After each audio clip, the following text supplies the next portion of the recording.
You might imagine, if you like, the land itself breathing softly around you, a vast, endless expanse of rivers that wind like silver threads through green plains, of forests whose deep shadows murmur ancient secrets, of mountains that rise patiently against the indifferent sky. The sun lingers on the horizon, not yet scorching, casting long, lazy shadows over the villages that lie tucked along the edges of fertile fields. You can almost hear the wind carrying the faint, sweet scent of spices, of ripe grains, of flowers whose names have been forgotten by all but the trees themselves, and in that quiet, timeless moment, India exists unhurried, her vast cities and kingdoms humming gently with life, unaware that a new chapter, when hunger, greed, and slow encroachment, is about to unfold. It is here, in the waning years of the 15th century, that the world beyond the seas begins to take notice. Ships, small and creaking, carrying flags unfamiliar and sound strange to the ears of the people on the shores, appear on the horizon. They come first seeking trade, tantalized by the promise of spices, silks, and indigo, commodities more precious in faraway lands and gold. You can imagine the wonder in the eyes of local rulers as these visitors arrive, bowing low, presenting exotic gifts, offering goods whose colors and textures are unlike anything that has touched Indian hands. And yet, beneath the surface of polite exchange, ambition simmers quietly. For every sailor who comes with trade, there is a mind calculating, a ledger of profit waiting to be filled, a vision of control that reaches far beyond simple commerce.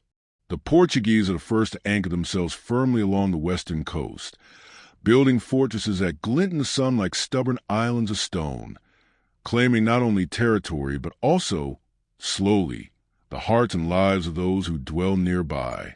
You can almost hear the murmurs in the villages. Fear of new laws, of foreign tongues that make commands sound like spells, of the slow spread of faith unfamiliar to the land. The Inquisition in Goa creeps quietly yet decisively, like a shadow stretching across centuries, extinguishing dissent with chilling precision. And yet, life continues in the streets. Children playing near the river, fishermen repairing nets, women calling to one another as they tend to their daily chores, an enduring rhythm, as if the pulse of India itself refuses to be silenced. In the same century, the Dutch and the French arrive, each claiming corners of the coastline, each learning the subtle arts of negotiation, deception, and sometimes violence. The Dutch focus on the spice trade, enforce monopolies with a quiet cruelty, trading in clove and nutmeg, while the local economies bend reluctantly to their will. The French, meanwhile, seek alliances with local rulers, their influence waxing and waning like the tide, leaving behind glimpses of fortresses, churches, and occasionally shattered villages, as the ambitions of Europe collide with the complex tapestry of Indian politics. And through it all, the land persists. Cities like Vijayanagara and the ports of the Malabar coast hum with commerce. Artisans craft intricate textiles. Scholars write in scripts that dance across palm leaves, and peasants tend to the earth with an intimacy that outsiders can neither replicate nor fully understand. By the time the English East India Company appears on the scene, the land is already a mosaic of splintered ambitions and thriving kingdoms. You can almost feel the tension in the air as merchants from distant lands negotiate with kings and nawabs, their ledgers heavy with promises of wealth, their words sweet as honey yet edged with the faint tang of coercion. Bengal, a jewel of agriculture and trade, attracts attention with its fertile plains, bustling cities, and the silks and muslins that shimmer like liquid light in the sun. The company arrives, ostensibly as a humble trader, but their ships carry more than goods. They carry the seeds of conquest, subtle, patient, and inexorable. The lands that feed millions, the rivers that sustain life, the granaries that store the wealth of centuries, all are observed, measured, and eventually appropriated in ways both bureaucratic and brutal. And yet, even as you follow the slow creep of empire, you notice the subtler patterns of life. In villages tucked along the Ganges, women pound grain while children run barefoot over sun-warmed soil. The fragrance of spices drifts from small kitchens where families prepare meals that will sustain them through long days of toil. Cattle graze lazily, unaware of the distant tide of commerce and conquest. Scholars in walled cities debate philosophy, astronomy, and medicine. Artisans carve marble and wood with meticulous care, leaving traces of genius for centuries to come.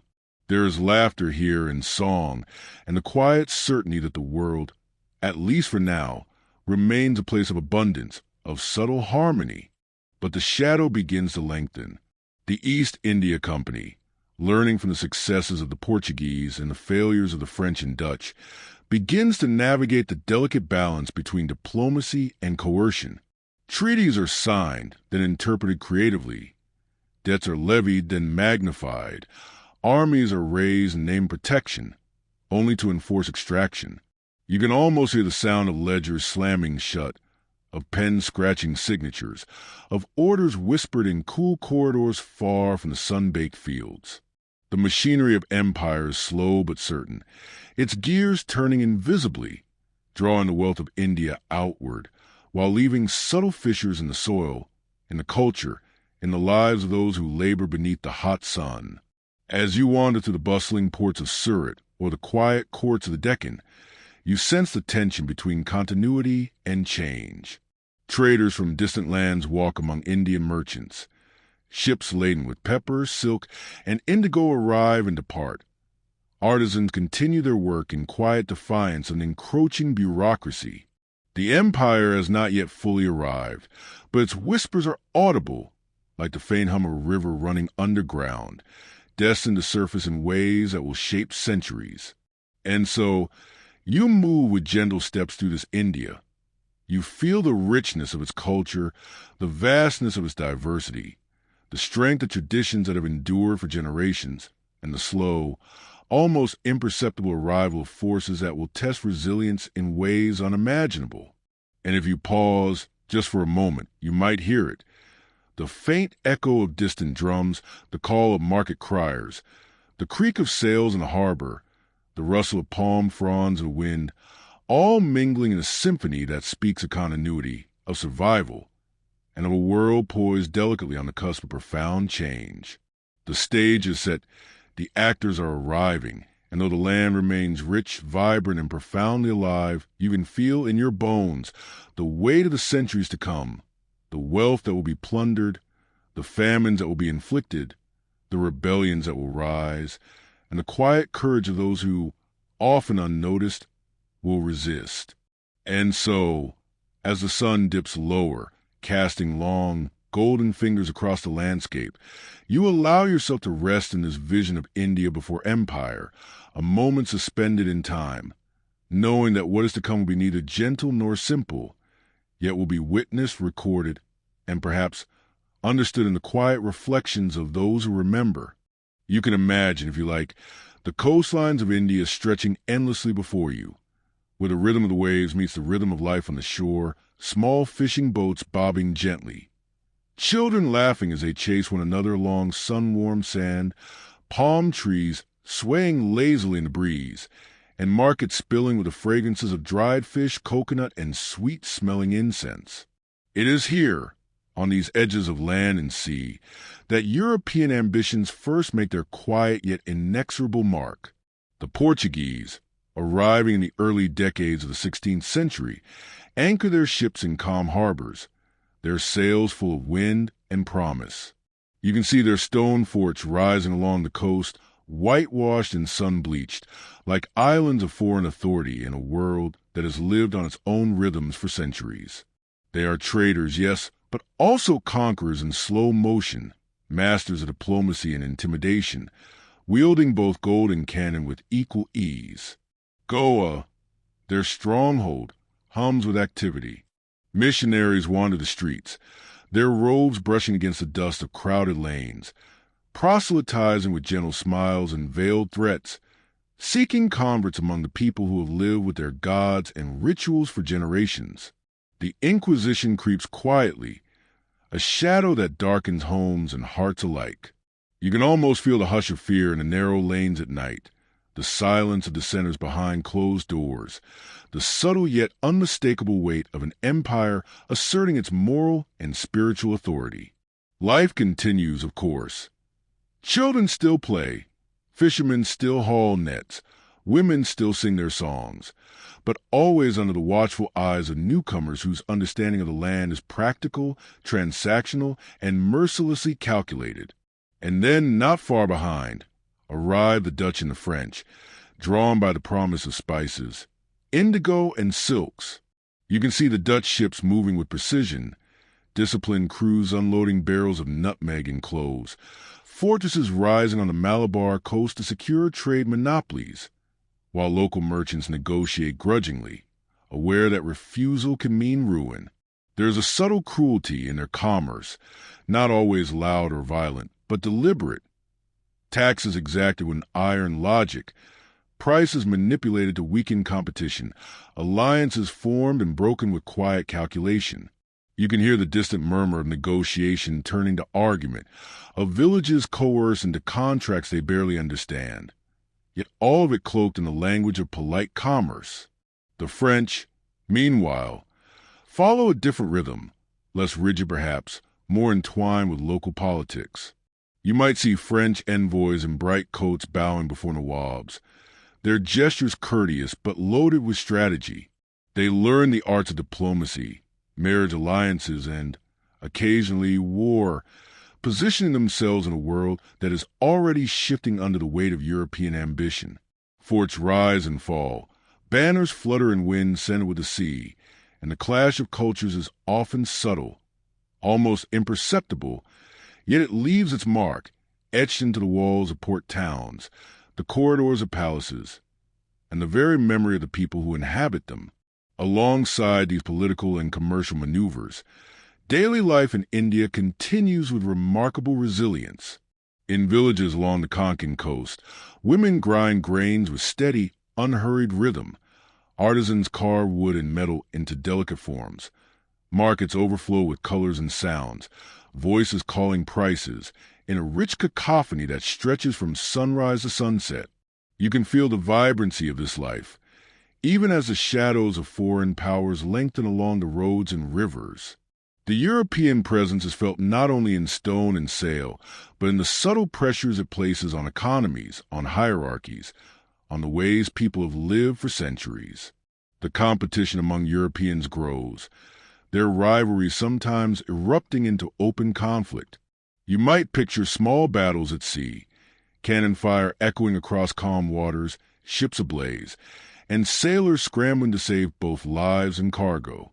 Yet the inland kingdoms often watch these clashes with bemused attachment, aware that foreign powers are still, in many ways, strangers to the deeper currents of Indian life.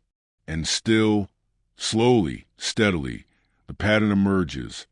Trade becomes leverage, alliances become instruments of control, forts become stepping stones for conquest. The seeds of empire are being sown, quietly, in the sands and soil of a land that has seen centuries of its own stories unfold, unaware that a new story, stranger and more relentless, is beginning to take root. You can imagine the streets of Cochin, the ports of Surat, the harbors of Pondicherry, traders from distant lands negotiating with local merchants, merchants negotiating with kings, and kings negotiating with one another. The air is heavy with the smell of salt, spices, and ink. Contracts signed with careful precision, letters dispatched with coded intent. And through it all, the ordinary life of India continues. Children chasing goats along the riverbanks, women weaving baskets under banyan trees, priests chanting softly in temples whose domes glint in the afternoon sun. There is laughter, music, labor, and celebration, a testament to the resilience of a people whose spirit cannot be captured in ledgers or confined within fort walls. And yet, the shadow of ambition is patient. The Portuguese, Dutch, and French each carve their spheres of influence with measured cunning, sometimes cooperating, sometimes clashing, but always guided by the quiet, inexorable logic of profit and control.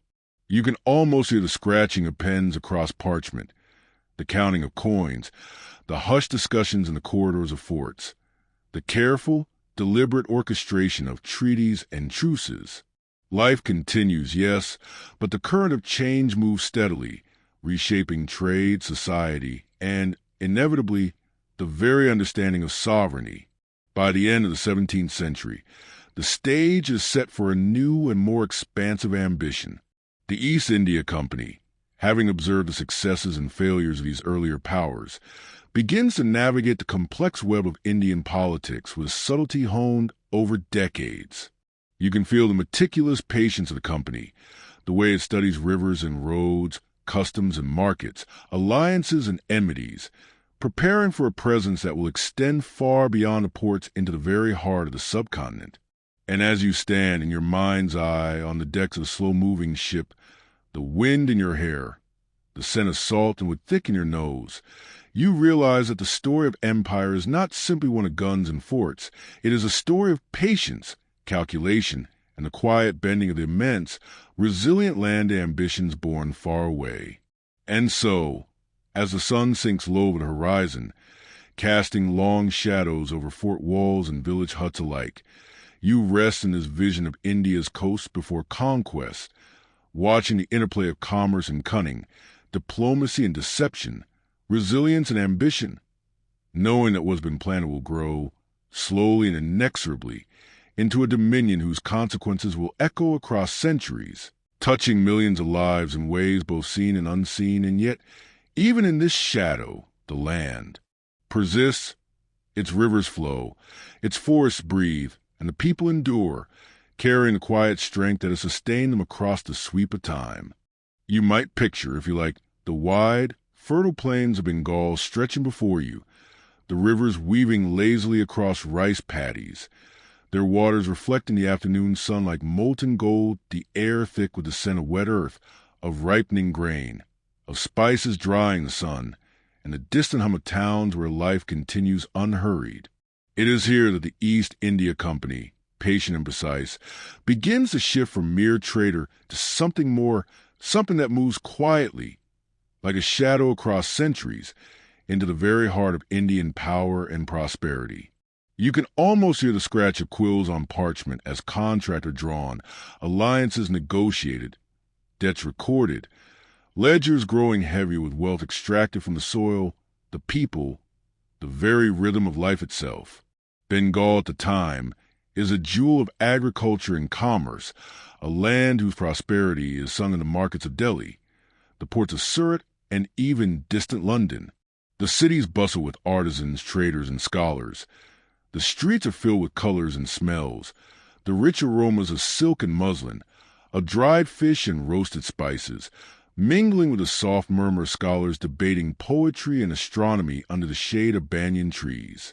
You can feel the vitality of life here, a pulse that seems almost eternal, yet one that the company begins to map, calculate, and eventually manipulate with increasing subtlety. The company arrives under guise of friendship and commerce, offering loans to nawabs and gifts to merchants, presenting itself as a humble ally. And yet, in the shadows of these polite exchanges, the machinery of control begins to turn. The Battle of Plassey, which you might imagine not as a single thunderous clash, but as a series of careful, deliberate maneuvers, marks a turning point. Alliances are coaxed, promises whispered, loyalties bought, and the Nawab Suraj-Dowlah is drawn into a trap not of sword alone, but of treachery, persuasion, and patient calculation. You can almost feel the tension in the humid air, the rustle of silk robes in the court, the quiet nods and glances that seal the fate of a kingdom of fate that will ripple through generations. And so, with the victory at Plassey, the company is no longer simply a trader. It is a power that governs through both fear and favor, its influence spreading like a tide across Bengal. Forts and offices rise in key towns. Taxes are imposed under the guise of administration. Revenue is collected, often cruelly, often with little regard for human cost. Villages are counted, their granaries measured, their produce catalogued, and you can almost hear the distant cries of farmers who find their harvest diverted, their sustenance measured not for survival, but for profit. The machinery of empire is slow, deliberate, and profoundly effective. Life in the towns and cities begins to feel the subtle, steady pressures of this new order. Artisans continue to weave their silks, but markets grow constrained. The natural rhythm of trade bends to the company's needs. You can imagine the conversations in dimly lit rooms, traders lamenting the new monopolies, scholars observing the shifts in patronage, the hum of quiet resentment and cautious adaptation. Yet even in these constraints, life persists. Children run through narrow lanes, women tend to their homes, festivals continue under banners of devotion, and the rivers carry their familiar, unending flow. There is continuity here, a stubborn persistence that no ledger, no decree, no canon can fully suppress. And yet, famine begins to cast its shadow. The Bengal famine of 1770, which you might feel is a slow, creeping darkness rather than a single dramatic event, sees millions affected by the interplay of natural scarcity and human negligence. Grain is diverted to ports for export. Taxes continue to be collected in full. Relief arrives sporadically, often too late. You can imagine the silent despair of villages empty to children, the sorrow of mothers unable to feed their families, the quiet anguish that passes almost unnoticed in the corridors of distant offices where profit is still counted above all. This is the true weight of empire. Not the flash of battles won or forts built, but the slow, grinding human cost measured in lives and suffering. In parallel, the Mughal Empire, once the heartbeat of northern India, is in decline. Its courts, once brimming with grandeur and ceremony, now echo with a quieter, more anxious rhythm. Provincial governors negotiate, conspire, and bribe. Local rulers assert independence where they can. And the East India Company watches, records, and waits, using the fissures of old power to extend its own reach. You can almost hear the whispers in the halls of Delhi, the rustle of robes in dim corridors, the subtle recalibration of authority as the company positions itself as both arbiter and observer of the new order. And yet, for all this calculation and control, life continues with remarkable persistence. In small towns along the Hooghly, artisans dye cotton with vivid colors. Boatmen navigate the winding rivers with practiced skill. Merchants haggle over spices and silks. Poets compose verses that sing of love, devotion, and the fleeting beauty of existence. You can feel the contrast, the tension between the enduring rhythms of ordinary life and the inexorable imposition of distant ambition. The land resists in subtle ways, through quiet defiance, through cultural continuity, through the sheer persistence of communities that refuse to vanish beneath foreign rule. By the early 18th century, the East India Company has grown more confident, more structured, more deliberate. Forts are reinforced, bureaucracies established, armies trained and deployed. You can almost hear the quiet deliberations of company officials, the careful plotting of trade, the subtle use of force to bend both rulers and merchants to their will. And as you follow this unfolding, you realize that the story of conquest is not one of sudden violence alone, but patient, relentless accumulation of wealth, influence, and authority under guise of civility, commerce, and law. And so, as the sun sets over fertile plains of Bengal, you rest in this vision of a land to cusp of profound change, aware of the rivers flowing with the lifeblood of trade, of villages bustling with resilience, of courts and corridors filled with strategy and subtle coercion, and the quiet, patient transformation that will, over decades, reshape the destiny of millions.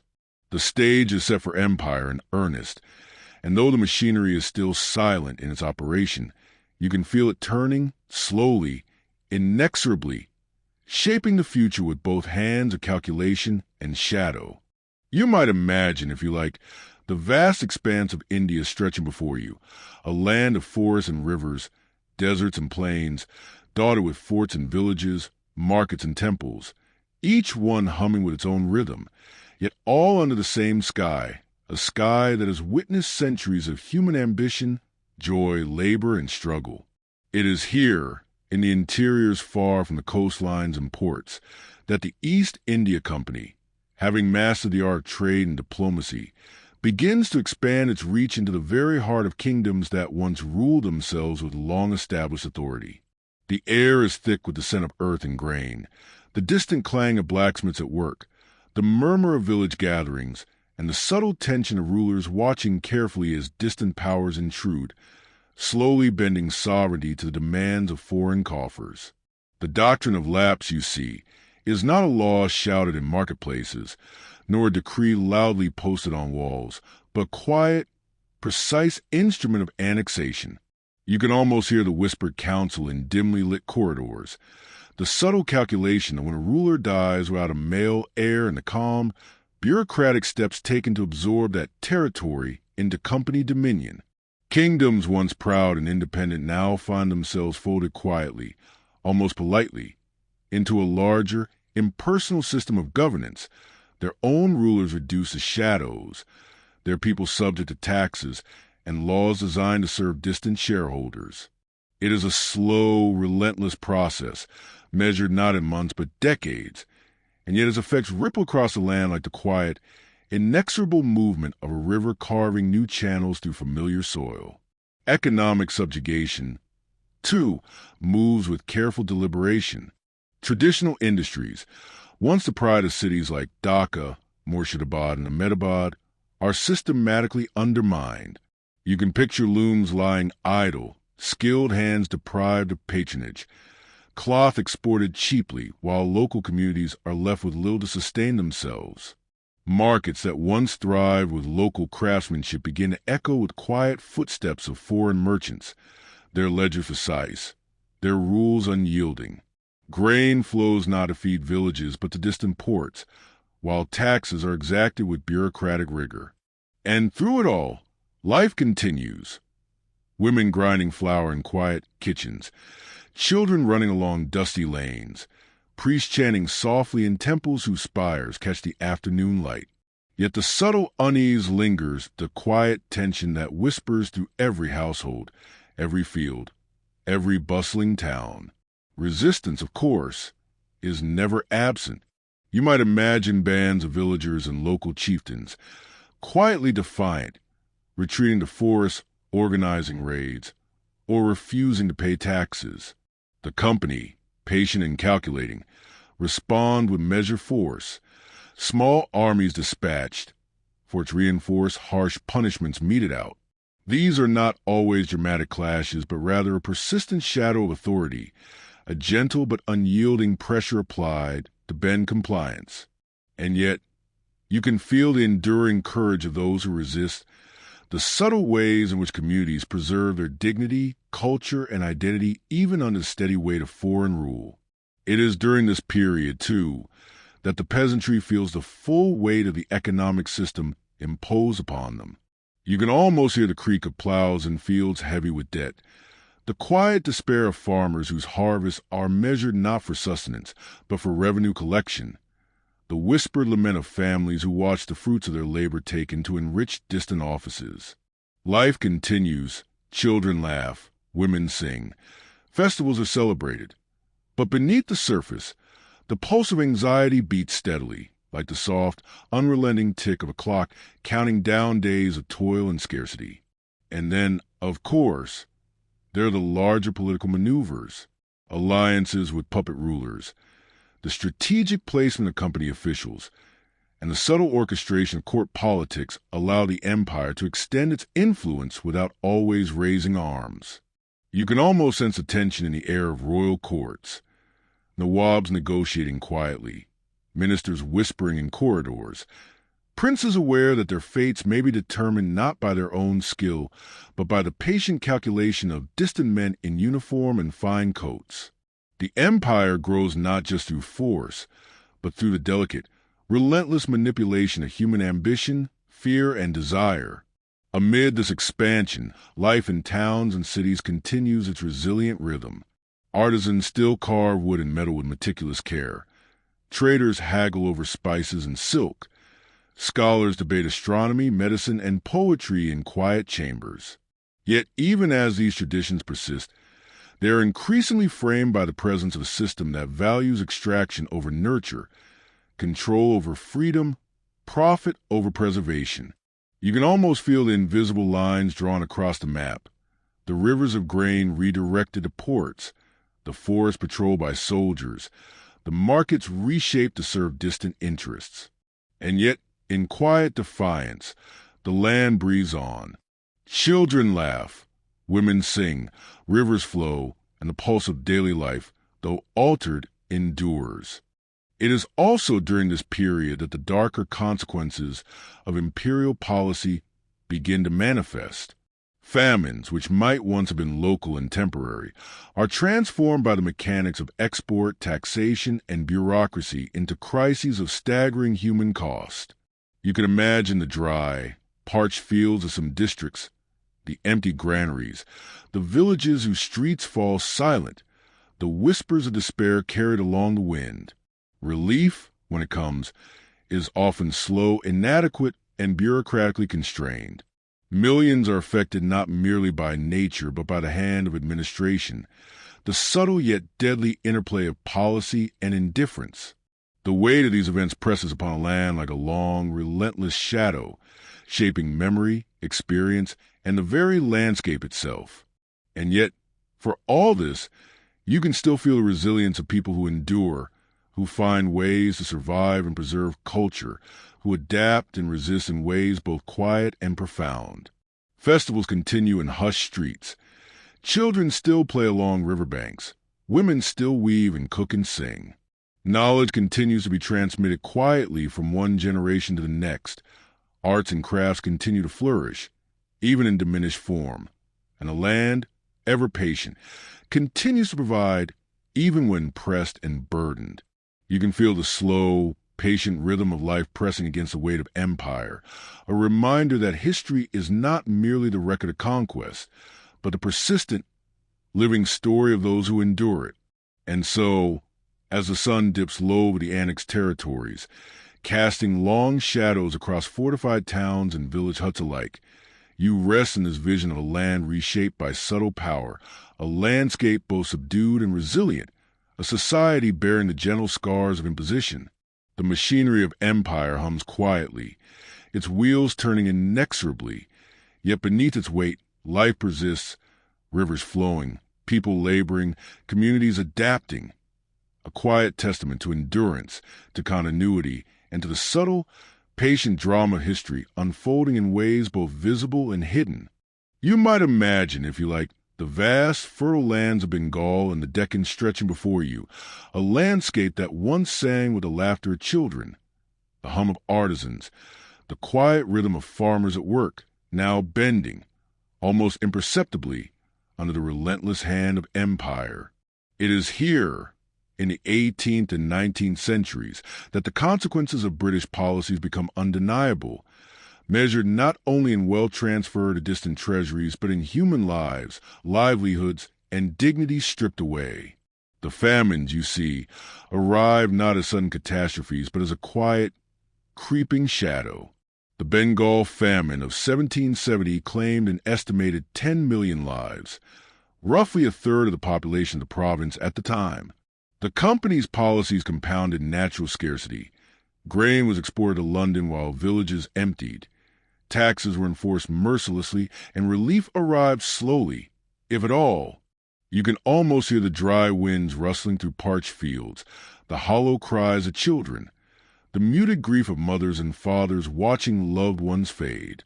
Life continues, of course, but under a weight that presses like a relentless tide, shaping not only the land but the collective spirit of entire communities. Later famines in Madras, Orissa, and the Deccan continue this grim pattern. The Orissa famine of 1866 killed around 1 million, while the Great Famine of 1876 to 78 took 5 to 6 million lives, and the Bengal famine of 1943, magnified by wartime policies and hoarding, claimed 3 to 4 million more. You can almost see the emaciated villagers, the empty granaries, the riverbanks littered with the silent evidence of despair. While administration records coldly enumerate the grain shipped overseas, the revenue collected, the cost tallied in sterling pounds. And you realize that nature alone did not kill these millions. It was human design, policy, and indifference that turned scarcity into horror. And yet famine is only one of the ways empire exacts its toll. You can picture the farmers of Bengal and Bihar, forced into opium cultivation for the company's trade with China. Crops that once fed villages were replaced by opium poppies, their delicate flowers hiding the bitter reality of exploitation.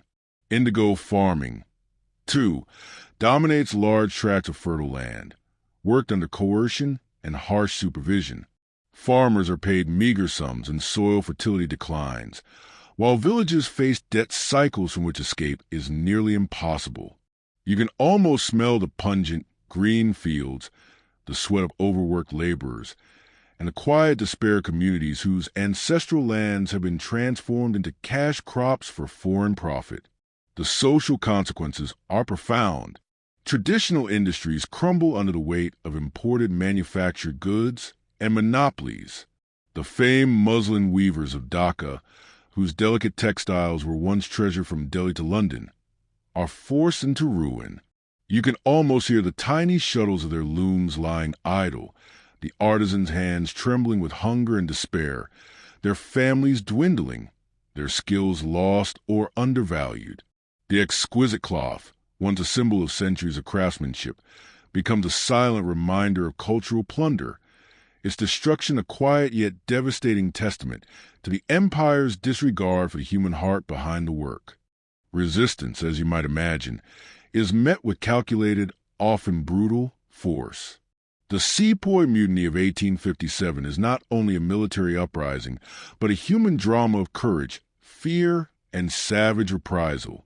You can almost hear the clash of swords in the dusty streets of Meerut in Delhi, the smoke curling from burning homes, the muffled cries of those caught between loyalty and survival. And when the mutiny is suppressed, the methods are horrifyingly precise. Rebels are hanged, shot, or blown from cannons, the latter an execution that hurls bodies into the air, intended to terrorize as well as punish. Entire villages suspected of harboring dissenters are destroyed. Families are displaced or massacred. The psychological imprint of this repression spreads far beyond the immediate violence. You can feel the chilling weight of it in every village street, every fort corridor, every riverbank where whispers of rebellion once lingered. And still, life continues in quiet, resilient defiance. Children play amidst ruined courtyards. Women tend secret gardens. Artisans continue craft in shadowed rooms. And communities hold on to songs, stories, and prayers that defy erasure. Yet beneath the surface, you sense a landscape fundamentally altered. The soil bears a mark of forced crops. Villages are drained of autonomy. Laborers live under debt and coercion, and families navigate the delicate balance between survival and despair. The machinery of empire is relentless, systematic, and deeply, almost imperceptibly, woven into the rhythms of daily life. You can almost hear the murmurs in town squares, the whispered curses against tax collectors, the quiet plans of families trying to keep children fed, the subtle networks of aid and support that arise to soften, if only slightly, the unrelenting pressure of administration. Even here, in suffering, you find ingenuity, courage, and resilience. The human spirit persists, adapting to constraints, preserving culture, and sometimes resisting in ways invisible to the victors.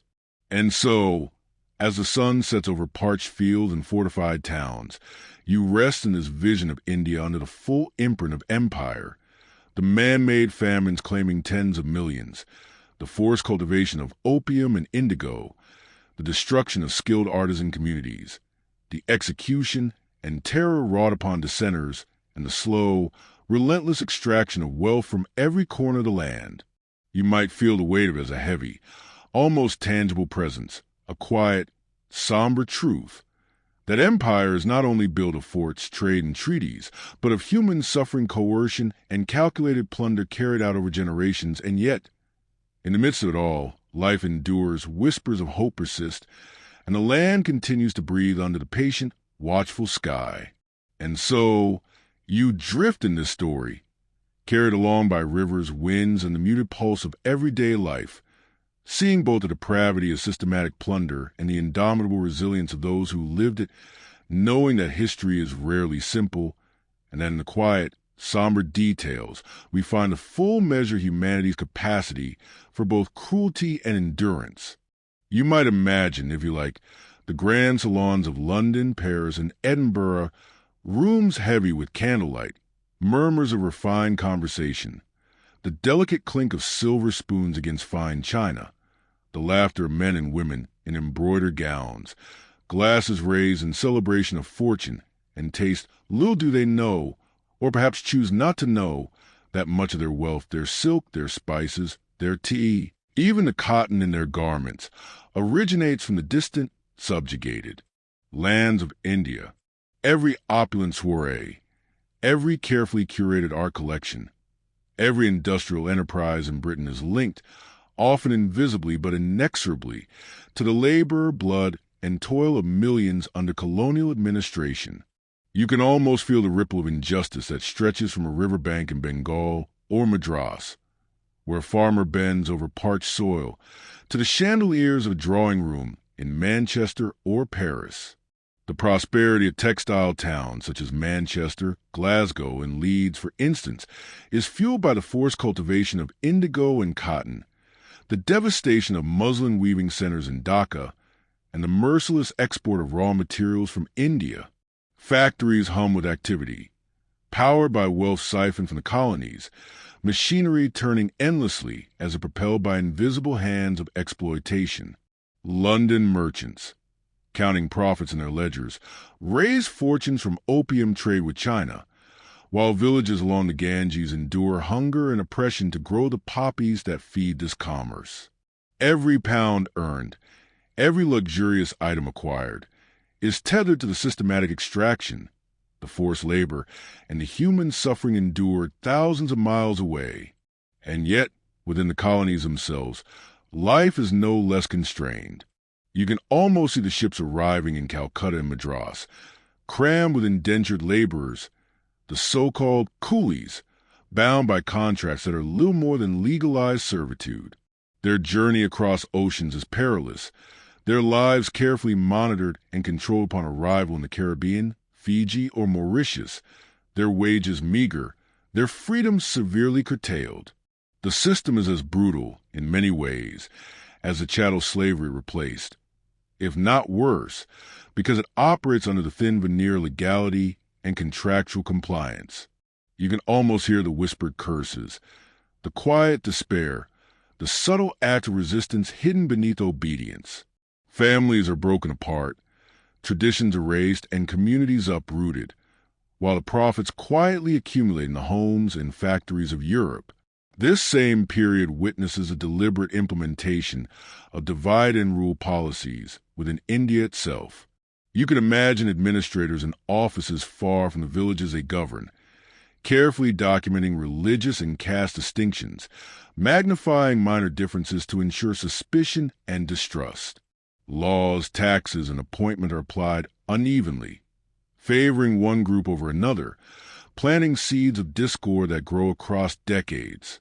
Communities, once united by shared labor, trade, and culture, are subtly segregated, loyalty shifted, and rivalries encouraged, and you can sense, in quiet observation, how this engineered tension lays the groundwork for both short-term control and long-term societal fractures. You might even recognize in today's newspapers and political discourse the distant echoes of policies set down centuries before, the long shadow of divide and rules shaping perception, conflict, and governance. It is within this environment that seeds of resistance slowly germinate. You can almost see secret gatherings, dimly lit study rooms, and quiet assemblies where the ideas of self-determination, justice, and freedom are whispered. Leaders, thinkers, and ordinary citizens begin to understand not only the local oppression, but its direct connection to global wealth and power structures. Newspapers circulate, Quietly, critical pamphlets pass from hand to hand, and reformist societies emerge, small sparks in the darkness, fragile yet persistent. At the same time, the cruelty of suppression continues in subtle and overt forms. You might picture the execution grounds where rebels, accused of defiance, are hanged, shot, or imprisoned, often publicly, to instill fear. Soldiers patrol towns and villages, while spies and informers ensure that no subversive action goes undetected. Farmers are coerced into growing cash crops that serve the empire, their fields exhausted and their debts mounting, while artisans see centuries-old trades eroded under imported goods and monopolies. The weavers of Dhaka, forced into ruin by industrial competition and colonial taxation, survive only through ingenuity or quiet, desperate adaptations. And yet, even in the shadow of this oppression, culture persists. Songs are sung in secret, festivals celebrated quietly, stories passed orally, evidence of a resilient human spirit that refuses complete erasure. The rebellion of 1857, which you might picture in its chaotic intensity, also illuminates the stark cruelty of empire. Sepoys, peasants, and townspeople rise against imposition, yet when suppression comes, it is brutal beyond imagination. Rebels are executed in mass, often by hanging or being blown from cannons. Entire villages are razed, and communities punished indiscriminately. You can almost hear the quiet, lingering despair, the screams carried faintly across rivers and fields, while European officers note efficiency and cost in cold ink. The contrast is staggering. The refinement and wealth of salons in London funded by empire, the luxury of European industrial cities, and simultaneously, the systematic terror, starvation, and humiliation experienced by millions in the colonies. And it is not only through famine and violence that empire thrives. You can imagine the forests stripped for timber, the rivers regulated for shipping, the plains reorganized for cash crops, and the soil depleted after decades of forced opium and indigo cultivation. Every policy, every administrative act, every mercantile strategy is a calculated means to extract profit. Meanwhile, in European drawing rooms, scholars discuss philosophy and art, merchants revel in profits, industrialists expand their factories, and aristocrats attend operas and balls, all built invisibly on the suffering and labor of others. The connection is intimate, inescapable, and profoundly unsettling if one stops to observe closely. And yet, resistance continues to grow.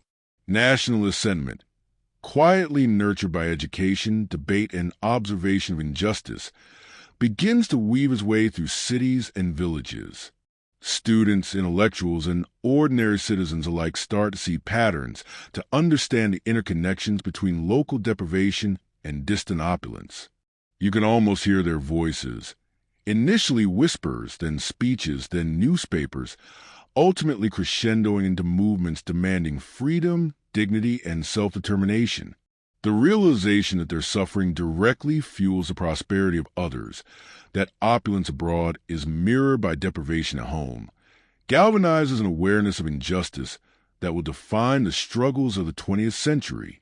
And so, as the sun sets over a land still marked by famine, forced labor, and economic extraction, you rest in this vision of India at a critical juncture, where the machinery of empire has enriched societies thousands of miles away, where the Coolie system has uprooted millions, where cultural destruction is matched by social engineering, and yet where the seeds of resistance, resilience, and awakening quietly flourish.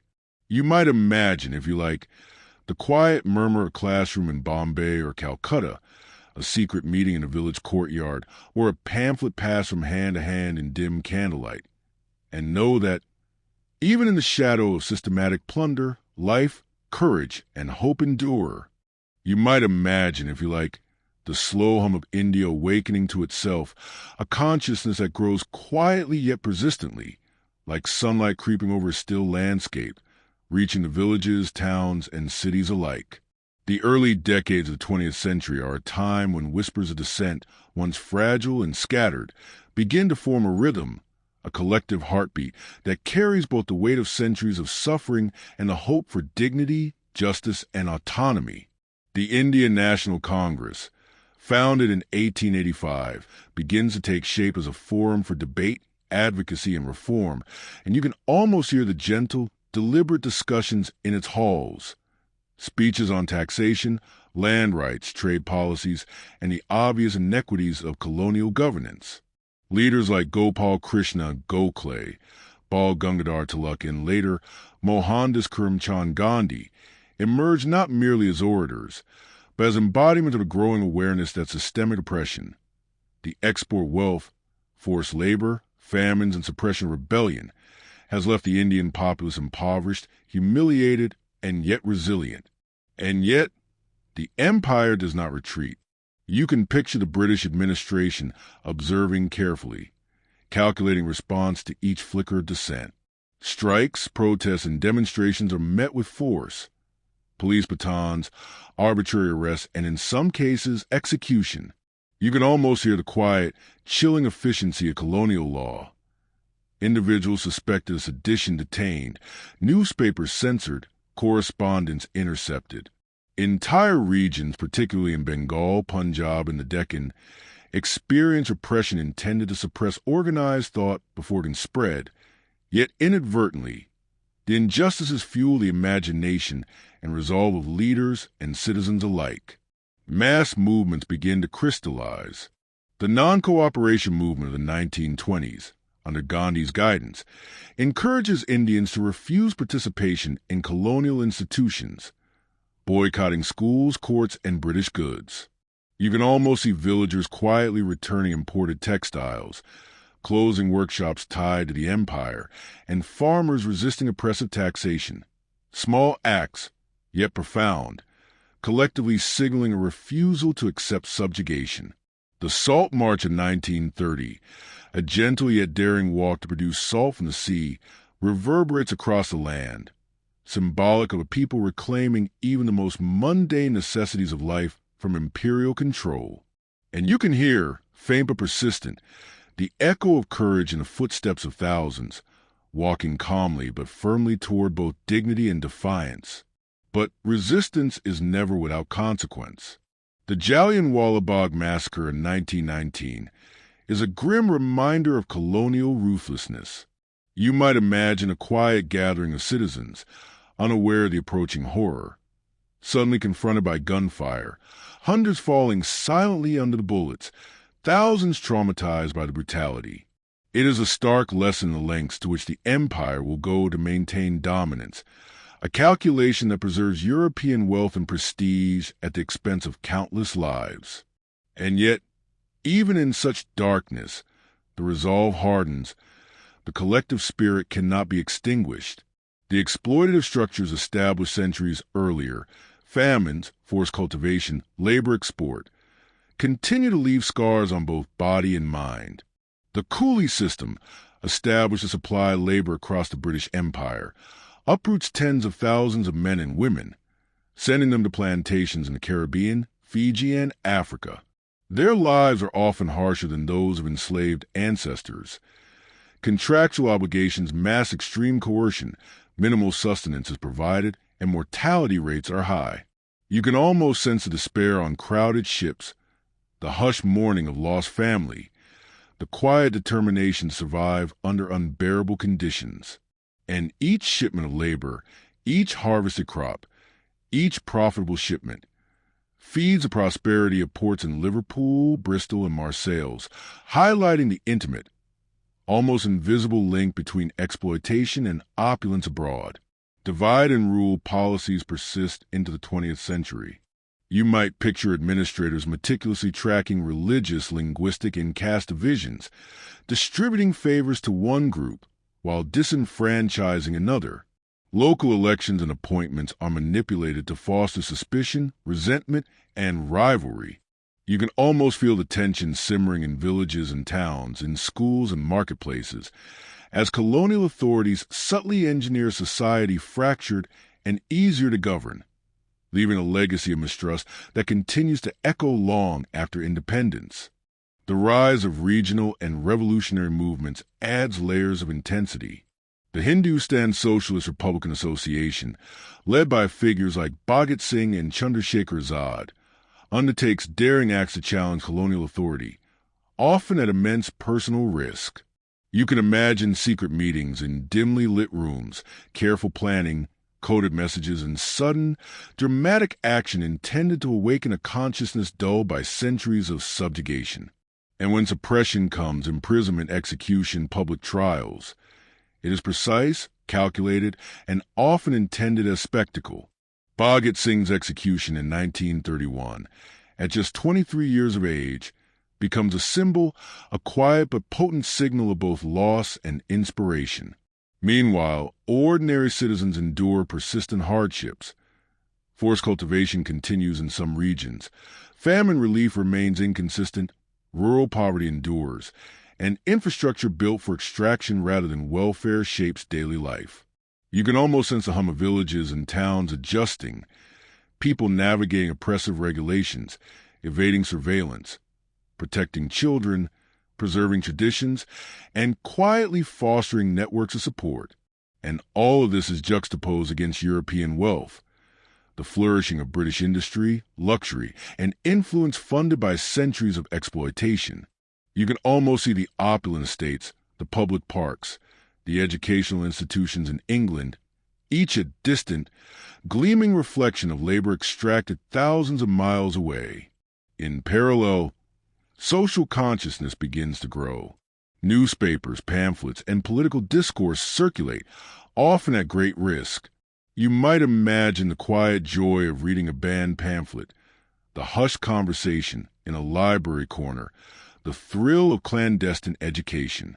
Citizens, young and old, start to recognize patterns, the link between famine, forced labor, monopolies, and foreign prosperity, and begin to articulate a vision for an India that is sovereign, self-determined, and capable of protecting its own people. The 20th century also sees the systematic targeting of dissenting voices. Journalists, teachers, and activists are imprisoned or exiled, and the colonial administration leverages technology, telegraphs, railways, and surveillance to maintain control. Yet, resistance adapts. Protests, strikes, and symbolic actions persist, often spreading faster than authorities can anticipate. And you might feel the paradox, the almost poetic injustice. The empire, so confident in its dominance, inadvertently cultivates the very consciousness that will one day dismantle its authority. As the decades progress, mass movements gather momentum. The Quit India movement of 1942, regional uprisings, labor strikes, and student protests weave a tapestry of resistance across the subcontinent. The human cost remains high. Imprisonment, torture, and deaths occur regularly. Yet the moral and psychological awakening cannot be contained. You can almost hear the quiet murmurs of hope, the slow but steady crescendo of collective consciousness, the subtle rhythm of society claiming back its dignity one act of courage at a time. And so, as night falls over towns and cities, over fields once plundered, over villages scarred by famine and forced cultivation, you rest in this vision of India standing at the threshold of self-determination. You might feel the full weight of centuries of deprivation, oppression, and extraction, and yet you also sense a persistent, patient rhythm of life, resistance, and hope that will ultimately carry the subcontinent toward independence. You can almost imagine the quiet determination in the eyes of leaders and ordinary citizens alike, the whispered strategies in shadowed rooms, the subtle defiance of everyday acts, a people who, after centuries of exploitation, begin to reclaim their story, their wealth, and their dignity. You might imagine, if you like, the morning of August 15, 1947, the sun rising over a land long shadowed by foreign domination, its light spilling across villages, towns, and cities, over rivers and plains that have endured famine, forced labor, and centuries of extraction. There is jubilation, certainly, in the streets of Bombay, Calcutta, Delhi, and Madras, yet also a quiet, pervasive sorrow For independence arrives with a cost measured not merely in treaties and ceremonies, but in human lives, homes uprooted and communities fractured.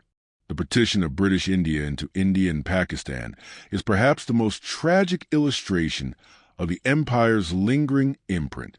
You can almost hear the frantic pace of trains, crowded with refugees clutching what little remains of their lives, families separated by sudden lines on a map, belongings abandoned on platforms or in villages suddenly deemed foreign. Violence erupts unchecked in many places as communal tensions, inflamed and manipulated over decades, explode into riots, massacres, and looting. Estimates suggest that nearly 1 million lives are lost, while 10 to 12 million people are displaced, forced to walk, ride, or travel by train under impossible conditions.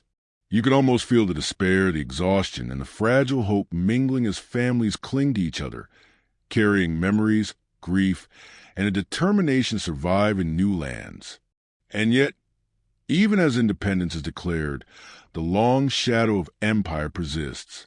The economic structure is built to extract wealth, to cultivate opium and indigo, to suppress local industries, to enforce taxes and monopolies. These do not vanish overnight. You can picture the fledgling nation grappling with infrastructure designed for extraction rather than welfare, the social fabric marked by centuries of divide and rule, the psychological imprint of racism, subjugation, and forced labor lingering in the collective consciousness. Every railway, every port, every factory bears the echo of policies devised for someone else's profit, and every village and town carries the memory of famine, forced cultivation, and lost artisans. The human cost of empire is starkly visible in the generations that survived it. Families who lost children to famine, communities whose artisans vanished, villages impoverished by centuries of extraction, and citizens whose daily life was dictated by a regime indifferent to their suffering. You can almost see the aged farmer recounting tales of the Bengal famine, the elderly weaver recalling the ruin of muslin workshops, the survivor of a Coolie ship tracing the memory of separation and coercion. And yet, in their resilience, you also perceive a stubborn determination to rebuild, reclaim, and restore dignity. Resistance, both violent and nonviolent, has left its indelible mark. The lives of Bhagat Singh, Chandrasekhar Azad, and countless unnamed revolutionaries continue to inspire. The strategies of Gandhi, nonviolent protest, civil disobedience, symbolic defiance, shaped the ethos of a newly independent nation. The Indian National Congress and later regional political organizations worked tirelessly to establish systems of governance, social welfare, and economic reconstruction. And you can almost hear the quiet, deliberate steps of administrators, educators, and citizens alike, slowly transforming despair into possibility, rebuilding a society scarred yet unbroken. The legacies of European exploitation, however, are not so easily erased. Soil depleted by centuries of forced indigo and opium cultivation struggles to regain fertility. Cottage industries, once decimated by imported goods and industrial monopolies, slowly revive, but cannot fully reclaim their former prominence. Social tensions, cultivated through divide and rule policies, persist in subtle ways, shaping politics, communities, and even contemporary disputes. Racism and colonial attitudes, internalized over generations, take decades to challenge, and economic disparities, rooted in centuries of plunder, demand sustained effort to overcome. You can almost sense the quiet, persistent struggle to heal not only land and infrastructure, but the very social consciousness itself. Yet the narrative is not one only of despair. You can see schools opening, new industries forming, railways and ports repurposed for domestic development, and cities beginning to hum with renewed commerce and culture. Universities, once instruments of colonial training, become centers of research and innovation. Artisans, while few in number, continue their crafts, reviving traditions lost to exploitation. The Indian film industry, literature, music, and theater begin to flourish, capturing both the memory of oppression and the promise of freedom.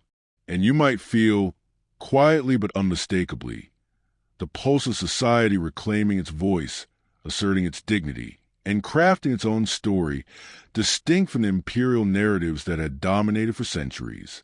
The impact on Europe and Britain is equally tangible, if differently manifested.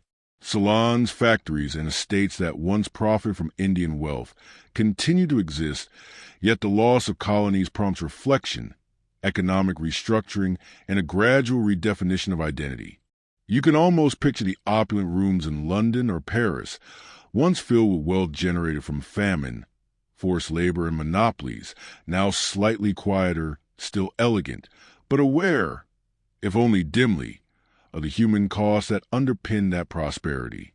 And so, as you let this vision settle, you might imagine the full sweep of history, from the first incursions of European powers to the eventual declaration of independence. Centuries of extraction, famine, forced labor, plunder, and social engineering, the calculated suppression of rebellion, the orchestration of racial hierarchies and divide-and-rule policies, and the silent, enduring courage of countless ordinary people who, despite everything, resisted, persisted, and ultimately reclaimed sovereignty. The land itself bears memory, rivers that carry grain overseas, fields reshaped for opium and indigo, villages rebuilt from the ashes of famine, and the hum of weavers gradually returning to looms once destroyed. The people carry memory, stories whispered in homes, songs sung quietly in villages, ideals debated in the safety of study rooms, and the moral inheritance of resistance passed from one generation to the next.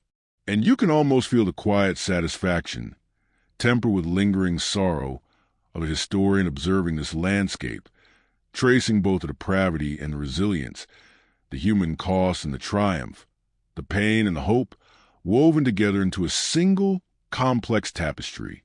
And as the evening falls over this newly independent land, you might let yourself rest in the reflection that history, in its truest sense, is neither wholly tragic nor wholly joyous. It is a record of endurance, ingenuity, suffering, courage, folly, and wisdom. The empire has receded, yet its lessons endure.